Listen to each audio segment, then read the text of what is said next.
ಓಂ ಛತ್ರಂತೆ ವಾರುಣಂ ಗೇಹೇ ಕಾಂಚನಸ್ರಾವಿ ತಿಷ್ಠತಿ ತಥಾಯಂ ಸ್ಯಂದನವರೋ ಯಃ ಪುರಾಸೀತ್ ಪ್ರಜಾಪತೇಃ ಮೃತ್ಯೋರುತ್ಕ್ರಾಂತಿದಾ ನಾಮ ಶಕ್ತಿರೀಶತ್ವಯಾ ಹೃತಾ ಪಾಶಃ ಸಲಿಲರಾಜಸ್ಯ ಭ್ರಾತುಸ್ತವ ಪರಿಗೃಹೇ ಶ್ರೀ ಗುರುಭ್ಯೋ ನಮಃ ಹರಿ ಓಂ.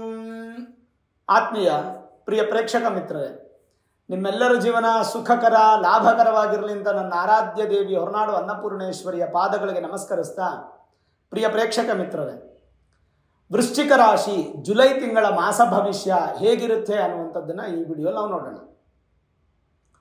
ಪ್ರಮುಖವಾದ ದೊಡ್ಡ ದೊಡ್ಡ ಬದಲಾವಣೆಗಳನ್ನೆಲ್ಲ ಮುಗಿಸ್ಕೊಂಡು ಬಂದ್ಬಿಟ್ರಿ. ಕಳೆದ ತಿಂಗಳು ಸಣ್ಣ ಬದಲಾವಣೆಗಳು ಕೂಡ ಆಗೋಯ್ತು. ಮುಂದುವರೆದ ಭಾಗವಾಗಿ ವೃಶ್ಚಿಕ ರಾಶಿಯವರಿಗೆ ಜುಲೈ ತಿಂಗಳಲ್ಲಿ ಏನೇನು ಬದಲಾವಣೆಗಳನ್ನು ಕಾಣಬಹುದು, ಪಾಸಿಟಿವ್ ಏನು ನೆಗೆಟಿವ್ ಏನು ಇರಬಹುದು ಅನ್ನುವಂಥ ಒಂದು ವಿಶ್ಲೇಷಣೆಯನ್ನು ಮಾಡೋಣ. ಮುಖ್ಯವಾಗಿ 16ನೇ ತಾರೀಕು ಸೂರ್ಯ ಬದಲಾವಣೆ ಆಗುತ್ತೆ. ಇನ್ನೊಂದೆರಡು ಗ್ರಹ ಈ ತಿಂಗಳು ಅಂದರೆ ಜುಲೈ ತಿಂಗಳು ಎಂಡಲ್ಲಿ ಬದಲಾವಣೆ ಆಗೋದ್ರಿಂದ ಅದು ಆಗಸ್ಟ್ ತಿಂಗಳ ಮಾಸ ಭವಿಷ್ಯ ಕೊಟ್ಟೋಗುತ್ತೆ. ಅಷ್ಟೊಂದೇನು ಪ್ರಾಶಸ್ತ್ಯ ಈ ತಿಂಗಳು ಕೊಡೋ ಅವಶ್ಯಕತೆ ಇಲ್ಲ. ಆದರೆ ಸೂರ್ಯ 16ನೇ ತಾರೀಕು ಬದಲಾವಣೆ ಆಗ್ತಾರೆ. ವೃಶ್ಚಿಕ ರಾಶಿಯವರಿಗೆ ದಶಮಾಧಿಪತಿ ಅಂದರೆ 10ನೇ ಮನೆ ಅಧಿಪತಿ ಯಾರು ಅಂತಂದರೆ ಸೂರ್ಯ. 10ನೇ ಮನೆ ಅಧಿಪತಿ 9ನೇ ಮನೆಗೆ ಬರ್ತಾರೆ. ಕರ್ಮಸ್ಥಾನಾಧಿಪತಿ ಭಾಗ್ಯಸ್ಥಾನಕ್ಕೆ ಬರ್ತಾರೆ. 8ನೇ ಮನೆಯಲ್ಲಿ 16ನೇ ತಾರೀಕುವರೆಗೂ ಇದ್ದಂಥ ಸೂರ್ಯ, ಅದು ಕೂಡ ಮಿತ್ರನ ಮನೆಯೇ ಬಿಡಿ. ವೃಶ್ಚಿಕ ರಾಶಿಯವರಿಗೆ 8ನೇ ಮನೆಯಲ್ಲಿ ಇರ್ತಾರೆ ಸೂರ್ಯ. ಜೂನು ಪ್ರಾರಂಭದಿಂದ 16ನೇ ತಾರೀಕುವರೆಗೂ 8ನೇ ಮನೆ ಅಷ್ಟಮ ಸ್ಥಾನದಲ್ಲಿ ಇರ್ತಾರೆ. ಅದಾದಮೇಲೆ 16ನೇ ತಾರೀಕು ಭಾಗ್ಯಸ್ಥಾನಕ್ಕೆ ಬರ್ತಾರೆ. ಅದು ಮಿತ್ರನ ಮನೆಯೇ, ಇದು ಮಿತ್ರನ ಮನೆಯೇ. 8ನೇ ಮನೆಯಲ್ಲಿ ಇದ್ದಾಗಲೂ ನಿಮಗೆ ಪಾಸಿಟಿವೇ ಕೊಡ್ತಾರೆ. 9ನೇ ಮನೆಗೆ ಬಂದಾಗ ಸ್ವಲ್ಪ ಪಾಸಿಟಿವ್ ಜಾಸ್ತಿ ಕೊಡ್ತಾರೆ. ಯಾಕಂದರೆ ಕರ್ಮಸ್ಥಾನಾಧಿಪತಿ ಅಲ್ವಾ, ಉದ್ಯೋಗಕ್ಕೆ ಅವರೇ ಅಧಿಪತಿ, ಚೆನ್ನಾಗಿರುತ್ತೆ. ಒಂಥರ ಹುಮ್ಮಸ್ಸು, ಶಕ್ತಿ, ಧೈರ್ಯ, ಎಸ್ಪೆಷಲಿ ಈ ಪೊಲೀಸ್ ಡಿಪಾರ್ಟ್ಮೆಂಟು, ಡಿಫೆನ್ಸು, ಆರ್ಮಿ ಥರದಿರ್ತಕ್ಕಂಥವ್ರಿಗೆ, ಸಾಹಸ ಕ್ರೀಡೆಗಳನ್ನು ಮಾಡುವಂಥವ್ರಿಗೆ, ಸಾಹಸೀಯವಾಗಿರ್ತಕ್ಕಂಥ ಉದ್ಯೋಗವನ್ನು ಮಾಡ್ತಕ್ಕಂಥವ್ರಿಗೆ ತುಂಬ ಪ್ರಶಸ್ತವಾದ ಸಂದರ್ಭ 16ನೇ ತಾರೀಕು ಬದಲಾವಣೆ ಆಗುವಂತಹ ಸೂರ್ಯನಿಂದ. ಅವತ್ತೇ ದಕ್ಷಿಣಾಯನ ನೋಡಿ. ಇವಾಗ ನಾವು ಉತ್ತರಾಯಣದಲ್ಲಿ ಇದ್ದೀವಿ. 16ನೇ ತಾರೀಕು ಸೂರ್ಯ ಕರ್ಕ ರಾಶಿಗೆ ಯಾವಾಗ ಪ್ರವೇಶ ಆಗ್ತಾರೋ ಅವತ್ತಿಂದಲೇ ದಕ್ಷಿಣಾಯನ ಪುಣ್ಯಕಾಲ ಪ್ರಾರಂಭ. ಉತ್ತರಾಯಣ ದಕ್ಷಿಣಾಯನ ಅಂತ ಎರಡು ಇರುತ್ತೆ. 6 ತಿಂಗಳು ಒಂದೊಂದು ಅಯನ ಬರುತ್ತೆ. ಹಾಗಾಗಿ ದಕ್ಷಿಣಾಯನ ಪ್ರಾರಂಭ ಆಗುತ್ತೆ. ದಕ್ಷಿಣಾಯನ ಪ್ರಾರಂಭ ಆಗೋದ್ರ ಜೊತೆಗೆ ಸೂರ್ಯನು ಬದಲಾವಣೆ ಆಗುತ್ತೆ. ಸೂರ್ಯ ಬದಲಾವಣೆ ಆಗೋದ್ರಿಂದನೇ ದಕ್ಷಿಣಾಯನ ಪುಣ್ಯಕಾಲ ಶುರುವಾಗುತ್ತೆ. ಇನ್ನು ನಿಮ್ಮ ರಾಶ್ಯಾಧಿಪತಿ ಮತ್ತು ಋಣ ರೋಗ ಶತ್ರು ಸ್ಥಾನಕ್ಕೆ ಅಧಿಪತಿ ಯಾರು ಅಂತಂದರೆ ಕುಜ. ಆ ಕುಜ ನಿಮಗೆ 10ನೇ ಮನೆಯಲ್ಲಿದ್ದಾರೆ, ದಶಮ ಸ್ಥಾನದಲ್ಲಿ. 10ನೇ ಮನೆಯಲ್ಲಿ ನಿಮ್ಮ ರಾಶ್ಯಾಧಿಪತಿ ಇದ್ದಾರೆ ಅಂತಂದರೆ ಏನೋ ಒಂದು ಜೀವನದ ಬದಲಾವಣೆಯನ್ನು ಈ ತಿಂಗಳಲ್ಲಿ ನೀವು ಕಾಣಬಹುದು. ಯಾವುದಾದ್ರೂ ಹೊಸದಾದಂಥ ಕೆಲಸವನ್ನು ನೀವು ಪ್ರಾರಂಭ ಮಾಡ್ಬೋದು. ನಿಮ್ಮನ್ನು ಹುಡ್ಕೊಂಡು ಹಲವಾರು ಆಪ್ಷನ್ಸು, ಆಪರ್ಚುನಿಟೀಸು ನಿಮಗೆ ಸಿಗುತ್ತೆ. ಬಂದಂಥ ಆಪರ್ಚುನಿಟೀಸನ್ನು ಮಿಸ್ ಮಾಡ್ಕೋಬೇಡಿ. ಒಮ್ಮೊಮ್ಮೆ ಮನುಷ್ಯನಿಗೆ ಅಹಂಕಾರ ಜಾಸ್ತಿ. ನನಗಾಗ್ಬೋದು, ನಿಮಗಾಗ್ಬೋದು, ಯಾರಿಗಾದ್ರೂ ಆಗ್ಬೋದು. ಅಹಂಕಾರದಿಂದ ಅಯ್ಯೋ ಸಣ್ಣ ಕೆಲಸ ಯಾರು ಮಾಡ್ತಾರೆ, ಇದರಿಂದ ಸಂಪಾದನೆ ಜಾಸ್ತಿ ಇಲ್ಲ, ಏನೋ ಒಂದು 5-6 ಸಾವಿರ ಸಿಗ್ಬೋದು ಅಂತ ನಾವು ಬಿಡಬಾರ್ದು. ಭಗವಂತ ಏನೇನು ಕೊಡ್ತಾನೋ ಎಲ್ಲ ಸ್ವೀಕಾರ ಮಾಡಬೇಕು. ನಿಮ್ಗೆ ಎಷ್ಟು ಶಕ್ತಿ ಇದೆಯೋ ಆ ಶಕ್ತಿ ಎಷ್ಟು ಕೆಲಸ ಮಾಡಬೇಕು. ಹಾಗಾಗಿ ಬರುವಂಥ ಆಪರ್ಚುನಿಟೀಸ್ನ ಎಡಗಾಲಲ್ಲಿ ಒದಿದೆ ಮಿಸ್ ಮಾಡ್ಕೊಳ್ಳದೆ ಭಗವಂತ ಕೊಟ್ಟಿರೋ ಪ್ರಸಾದ ಅಂತ 2 ಕೈಲೂ ತೊಗೊಂಡು ಸ್ವೀಕಾರ ಮಾಡಿ ಖಂಡಿತ ನಿಮಗೆ ಯಥೇಚ್ಛ ಫಲ ಸಿಗುತ್ತೆ. ಕುಜ ನಿಮಗೆ ಶತ್ರುಗಳನ್ನು ಕಡಿಮೆ ಮಾಡಿ, ರೋಗಗಳನ್ನು ಕಡಿಮೆ ಮಾಡಿ, ಸಾಲವನ್ನು ಕಡಿಮೆ ಮಾಡಿ, ಒಂಥರ ಹೇಳಬೇಕು ಅಂದರೆ ಈ ತಿಂಗಳು ನಿಮಗೆ ಬರಬೇಕಾಗಿರ್ತಕ್ಕಂಥ ಫಿನಾನ್ಷಿಯಲ್ ಸ್ಟೇಟಸ್ ಎಲ್ಲ ವೃದ್ಧಿ ಆಗಿಬಿಡುತ್ತೆ. ಜುಲೈ ತಿಂಗಳಲ್ಲಿ ನಿಮ್ಗೆ ಸ್ವಲ್ಪ ಹಣ ಹೆಚ್ಚುವರಿ ನಿಮ್ಮ ಕೈಗೆ ಬಂದು ಸೇರುತ್ತೆ. ನಿಮ್ಮ ಶ್ರಮಕ್ಕೆ ಪ್ರತಿಫಲ ಸಿಗುತ್ತೆ. ರಾಶಿಯಿಂದ 3 ಮತ್ತು 4ನೇ ಮನೆ ಅಧಿಪತಿ ಆಗಿರ್ತಕ್ಕಂಥ ಶನಿ ಮಾತ್ರ ಪಂಚಮ ಶನಿ ಪ್ರಭಾವದಲ್ಲಿ ನೀವು ಇದ್ದೀರಾ. ಹಾಗಾಗಿ ಪ್ರತಿ ಶನಿವಾರ ಮಿಸ್ ಮಾಡದೆ ಶನಿ ದೇವಸ್ಥಾನಕ್ಕೆ ಹೋಗಿ ಬನ್ನಿ, ಅಥವಾ ಪ್ರತಿ ಸೋಮವಾರ ಮಿಸ್ ಮಾಡದೆ ಶಿವನ ದೇವಸ್ಥಾನಕ್ಕೆ ಹೋಗಿ ಬನ್ನಿ. ಶನಿ ಹಾಗೂ ಶಿವನ ಆರಾಧನೆ ಮಾಡೋದಿದೆಯಲ್ಲ, ಅದು ಪಂಚಮ ಶನಿಗೆ ದೋಷ ನಿವೃತ್ತಿ. ಪಂಚಮ ಶನಿ ಅಂದರೆ ಏನು? ಹೆಕ್ಟಿಕ್ಕು, ಹೆಡ್ಡೇಕು, ಎರಡನ್ನ ಪಂಚಮ ಶನಿ ಅಂತ ಹೇಳ್ತೀವಿ. ತಲೆ ಭಾರ ಆಗೋದು, ತಲೆನೋವು ಬರೋದು, ಸ್ಟ್ರೆಸ್ ಜಾಸ್ತಿ ಆಗೋದು, ಜವಾಬ್ದಾರಿ ಹೆಚ್ಚಾಗೋದು, ಇದೆಲ್ಲ ಪಂಚಮ ಶನಿಯಲ್ಲೇ ಜಾಸ್ತಿ. ಹಣವನ್ನು ವ್ಯಯ ಮಾಡೋದು, ವ್ಯರ್ಥ ಮಾಡೋದು, ಇದೆಲ್ಲ ಪಂಚಮ ಶನಿಯಲ್ಲೇ ಜಾಸ್ತಿ. ಹಾಗಾಗಿ ಸ್ವಲ್ಪ ಹಣ ಖರ್ಚು ಕಡಿಮೆ ಮಾಡಿ, ಉಪಯೋಗ ಇರ್ತಕ್ಕಂಥ ವಸ್ತುಗಳನ್ನು ಮಾತ್ರ ತಗೊಳ್ಳಿ. ಅಫ್ಕೋರ್ಸ್ ಎಲ್ಲ ಉಪಯೋಗ ಆಗುತ್ತೆ, ನಾನಿಲ್ಲ ಅಂತಲ್ಲ. ಈಗ ಅಕ್ಕಿ ಬೇಕೇ ಬೇಕು ಮನೆಗೆ ಅನ್ನ ಮಾಡ್ಕೊಂಡು ತಿನ್ನೋದಕ್ಕೆ. ಆದರೆ 10 ಜೊತೆ ಬಟ್ಟೆ ಬೇಕಂತೇನಿಲ್ಲ, 5 ಜೊತೆ ಬಟ್ಟೆ ಇದ್ರೂ ಕೂಡ ಸಾಕಾಗುತ್ತೆ. ನಾನು ಆ ರೀತಿ ಎಕ್ಸಾಂಪಲ್ ಇಡ್ಸೋದು. ಇಂಪಾರ್ಟೆಂಟ್ ನೀಡೆಡ್ ವಸ್ತುಗಳನ್ನು ತಗೊಳ್ಳಿ, ಹೆಚ್ಚು ಖರ್ಚು ಈ ತಿಂಗಳು ಮಾಡೋಕ್ಕೆ ಹೋಗ್ಬೇಡಿ. ಆಮೇಲೆ ಹೊರಗಡೆ ಜಾಸ್ತಿ ಗಾಳಿಗೆ ನಿಮ್ಮ ಶರೀರವನ್ನು ಬಿಡಬೇಡಿ. ಅಂದರೆ ಹೆಚ್ಚು ಇದು ಗಾಳಿ ಕಾಲ ಅಲ್ವ, ಆಷಾಢ ಮಾಸ, ನಿಮ್ಮನ್ನು ನೀವು ಎಕ್ಸ್ಪೋಸ್ ಮಾಡ್ಕೋಬೇಡಿ ಹೊರಗಡೆಗೆ. ಯಾಕೆಂದರೆ ಶರೀರ ನಿಮಗೆ ಬೆಚ್ಚಗಿದ್ದಷ್ಟು ಒಳ್ಳೆಯದು ಈ ತಿಂಗಳು ಪೂರ್ತಿ. ಇಲ್ಲಾಂದರೆ ಸ್ವಲ್ಪ ಕೋಲ್ಡ್ ರಿಲೇಟೆಡ್ ಇಶ್ಯೂಸ್ ಆಗುತ್ತೆ, ಕಫದ ತೊಂದರೆ, ಲಂಗ್ಸ್ ಇಶ್ಯೂಸು, ರೆಸ್ಪಿರೇಟರಿ ಸಿಸ್ಟಮು, ಮೂಗಿನ ತೊಂದರೆ, ಗಂಟ್ಲಿನ ಸಮಸ್ಯೆ, ಇದೆಲ್ಲ ಹೆಚ್ಚಾಗೋದ್ರಿಂದ ಸಾಧ್ಯವಾದಷ್ಟು ಈ ತಿಂಗಳು ಪೂರ್ತಿ ನೀವು ಆರೋಗ್ಯದ ಕಡೆ ಹೆಚ್ಚು ಗಮನ ಕೊಟ್ಟು ಕೋಲ್ಡ್ ಆಗದೆ ಇದ್ದಂಗೆ ಬ್ಯಾಲೆನ್ಸ್ ಮಾಡಬೇಕು. ಶನಿ ಪ್ರಭಾವಕ್ಕೆ ದೇವಸ್ಥಾನಕ್ಕೆ ಹೋಗಿ ಬಂದರೆ ಸಾಕು, ಯಾವುದು ಪರಿಹಾರ ಬೇಡ. ಇನ್ನು ಗುರುಬಲ ಇಲ್ಲ ನಿಮಗೆ. ಸರಿ, ಗುರುಬಲ ಇಲ್ಲ ಅಂತ ನಾವು ಸುಮ್ಮನೆ ಕೂರಕ್ಕಾಗತ್ತಾ? ಖಂಡಿತ ಆಗಲ್ಲ. ನಮ್ಮ ಪ್ರಯತ್ನ ನಾವು ಪಡಬೇಕಲ್ಲ. ಗುರುಬಲ ಇದ್ದಾಗ ನಮ್ಮ ಪ್ರಯತ್ನ ಸ್ವಲ್ಪ ಪಟ್ಟರೂ ಕೂಡ ಗ್ರ್ಯಾಂಡ್ ಸಕ್ಸಸ್ ಆಗಿಬಿಡುತ್ತೆ. ಅದೇ ಗುರುಬಲ ಕಡಿಮೆ ಇದ್ದಾಗ ಏನಾಗುತ್ತೆ, ಸ್ವಲ್ಪ ನಮ್ಮ ಪ್ರಯತ್ನ ಹೆಚ್ಚು ಪಡಬೇಕಷ್ಟೆ, ಇನ್ನೇನಿಲ್ಲ. ಈಗ ಗುರು ಬಲ ಇಲ್ಲ ನಿಮಗೆ, 8ನೇ ಮನೇಲಿ ಗುರು ಇದ್ದಾರೆ. ಗುರುನೇ ನಿಮಗೆ ದ್ವಿತೀಯ ಮತ್ತು ಪಂಚಮಾಧಿಪತಿ, ಪೂರ್ವ ಪುಣ್ಯ ಹಾಗೂ ಹಣ ಮತ್ತು ಈ ಎಲ್ಲಕ್ಕೂ ಕೂಡ ಅಧಿಪತಿ ಆಗಿರತಕ್ಕಂಥದ್ದು ಯಾರು? ಸ್ಥಾನಾಧಿಪತಿ ಗುರು. ಧನ ಕಾರಕನೂ ಅವರೇ, ಧನ ಸ್ಥಾನನೂ ಅವರೇ ನಿಮಗೆ ಅಧಿಪತಿ.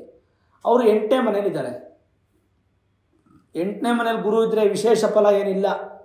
ಹಾಗಾಗಿ 10ನೇ ತಾರೀಕು ಗುರು ಪೌರ್ಣಮಿ, ಜುಲೈ 10ನೇ ತಾರೀಕು ಗುರು ಪೌರ್ಣಮಿ, ವ್ಯಾಸ ಪೌರ್ಣಮಿ.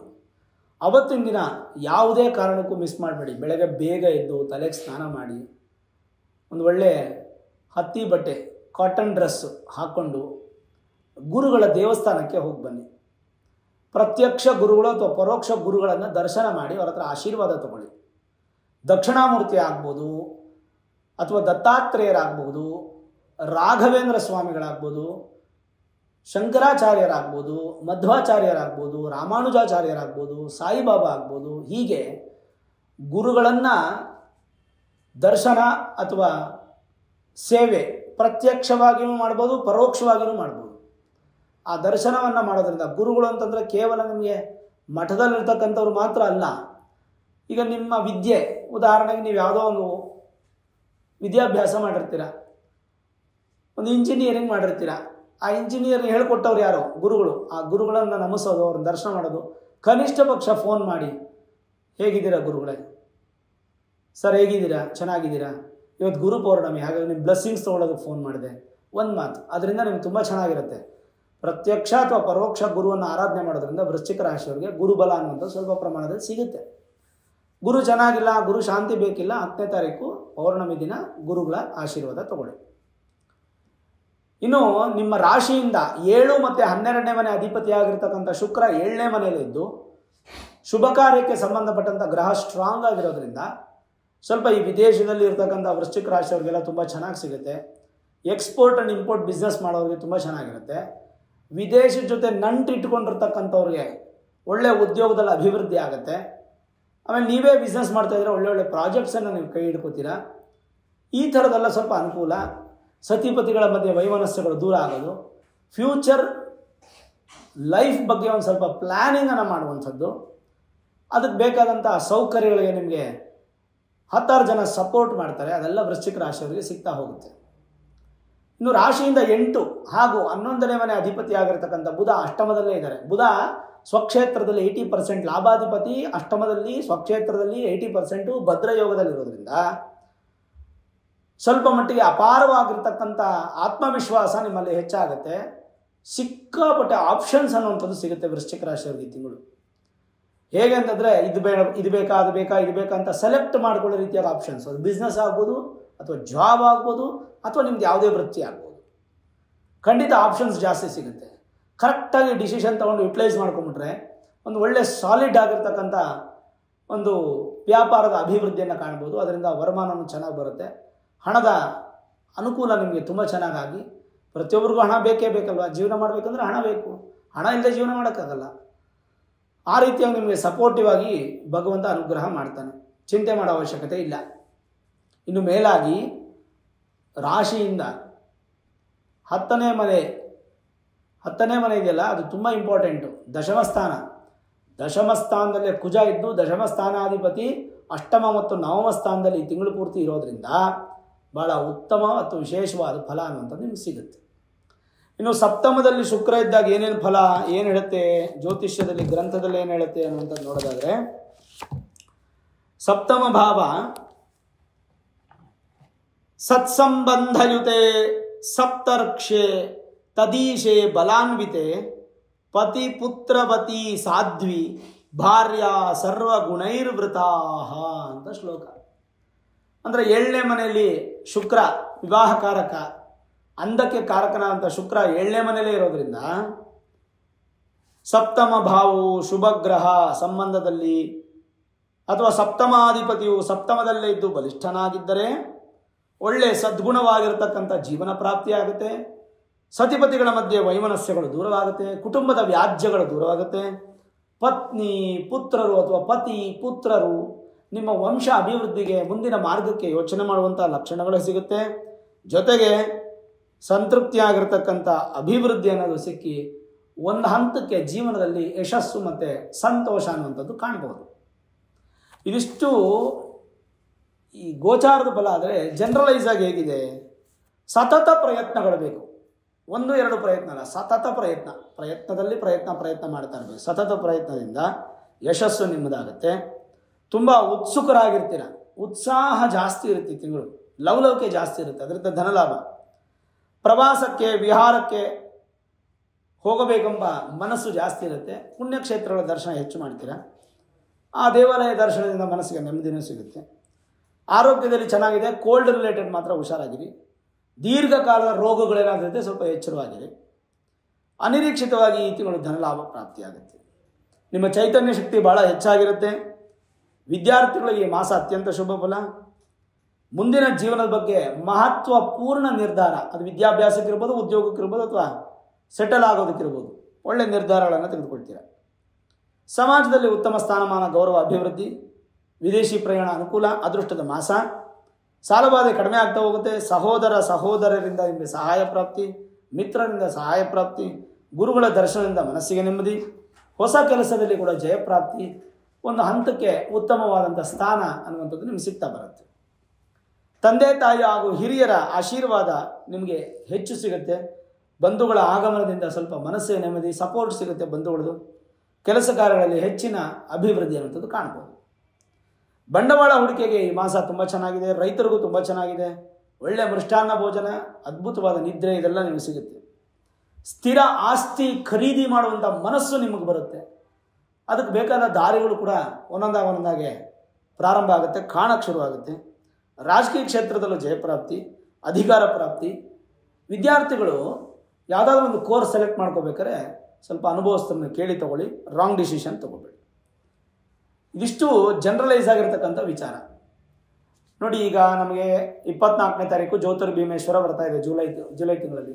ಅವತ್ತು ಮದುವೆ ಆಗದಿರ್ತಕ್ಕಂಥ ಹೆಣ್ಣುಮಕ್ಕಳ ಕೈಯಲ್ಲಿ ಜ್ಯೋತಿರ್ಭೀಮೇಶ್ವರ ವ್ರತ ಮಾಡಿಸ್ಬೇಕು. ಒಳ್ಳೆಯ ಗಂಡ ಸಿಗಲಿ, ಭೀಮನಂಥ ಗಂಡ ಸಿಗಲಿ. ಮದುವೆ ಆಗಿರ್ತಕ್ಕಂಥ ಹೆಣ್ಮಕ್ಳು ಮುತ್ತೈದೆಯರು ನನ್ನ ಗಂಡನ ಆಯುಷ್ಯು ಚೆನ್ನಾಗಿರಲಿ ಅಂತ ಜ್ಯೋತಿರ್ಭೀಮೇಶ್ವರ ವ್ರತವನ್ನು ಮಾಡಬೇಕು. ಇದ್ರ ಜೊತೆಗೆ 24ನೇ ತಾರೀಕು ಜುಲೈ ತಿಂಗಳು ನಮ್ಗೆ ಆಷಾಢ ಮುಗಿದೋಗುತ್ತೆ. ಅದಾದಮೇಲೆ ನಮಗೆ 4ನೇ ದಿನ ನಾಗಚತುರ್ಥಿ, 5ನೇ ದಿನ ನಾಗಪಂಚಮಿ ಇರೋದ್ರಿಂದ ಈ ಸರ್ಪದೋಷ ಇರೋರು, ಸ್ಕಿನ್ ರಿಲೇಟೆಡ್ ಪ್ರಾಬ್ಲಮ್ ಇರೋರು, ಅಥವಾ ನ್ಯೂರೋ ಸಿಸ್ಟಮ್ ಇಶ್ಯೂಸ್ ಆಗಿರ್ತಕ್ಕಂಥವ್ರು, ಆರ್ಥ್ರೈಟಿಸ್ ಇರತಕ್ಕಂಥವ್ರು, ಈ ಥರದ ಸಮಸ್ಯೆಗಳಿರ್ತಕ್ಕಂಥವರೆಲ್ಲರೂ ಕೂಡ ಅವತ್ತು ನಾಗನ ಆರಾಧನೆ ಮಾಡುವಂಥದ್ದು. ಸಂತಾನ ಇಲ್ಲದೆ ಇರತಕ್ಕಂಥವ್ರು ಕೂಡ ನಾಗನ ಆರಾಧನೆ ಮಾಡಿ, ನಾಗಪಂಚಮಿ ದಿನ ಹುತ್ತಕ್ಕೆ ಪ್ರದಕ್ಷಿಣೆ ಮಾಡಿ, ಸ್ಕಂದನ ಆರಾಧನೆ ಅಂದರೆ ಸುಬ್ರಹ್ಮಣ್ಯನ ದರ್ಶನ, ಅರಳಿವರ ಪ್ರದಕ್ಷಿಣೆ, ಇದೆಲ್ಲ ಮಾಡೋದ್ರಿಂದ ಸಂತಾನ ಪ್ರಾಪ್ತಿ ಆಗುತ್ತೆ ಅಂತ ಹೇಳ್ಬೋದು ನಾವು. ಅಪ್ಪ ಅಮ್ಮ ಅಥವಾ ತಾತ ಮುತ್ತಾತರ ಯಾರನ್ನ ಸರ್ಪಗಳನ್ನು ಹೊಡೆದಿದ್ರೆ, ಸರ್ಪ ತಾಡನ, ಹನನ, ಸರ್ಪ ಹತ್ಯ ಈ ಥರ ಮಾಡಿದ್ರು ಕೂಡ ದೋಷಗಳ ಪರಿಹಾರ ಆಗ್ತಾ ಬರುತ್ತೆ. ಆಷಾಢ ಮಾಸ ಹೇಳಿ ಕೇಳಿ, ಶುಕ್ರವಾರದೊತ್ತು ವಿಶೇಷ ಪೂಜೆ. ಆಷಾಢ ಮಾಸ ನಿಮಗೆ ಜುಲೈ ತಿಂಗಳ ಮಾಸ ಭವಿಷ್ಯ ಹೇಳ್ತಾ ಇದ್ದೀನಲ್ಲ ನಾನು. ಜೂನ್ 27ನೇ ತಾರೀಕೆ ಆಷಾಢ ಮಾಸದ ಮೊದಲನೇ ಶುಕ್ರವಾರ ಬಂದ್ಬಿಡುತ್ತೆ. ಒಟ್ಟು 4 ಶುಕ್ರವಾರ ಆಷಾಢ ಮಾಸದಲ್ಲಿ. 27ನೇ ತಾರೀಕು ಜೂನು ಮೊದಲನೇ ಆಷಾಢ ಶುಕ್ರವಾರ, ಮತ್ತು 4ನೇ ತಾರೀಕು 2ನೇ ಆಷಾಢ ಶುಕ್ರವಾರ, 11ನೇ ತಾರೀಕು ಜುಲೈ ತಿಂಗಳು 3ನೇ ಆಷಾಢ ಶುಕ್ರವಾರ, 18ನೇ ತಾರೀಕು 4ನೇ ಆಷಾಢ ಶುಕ್ರವಾರ.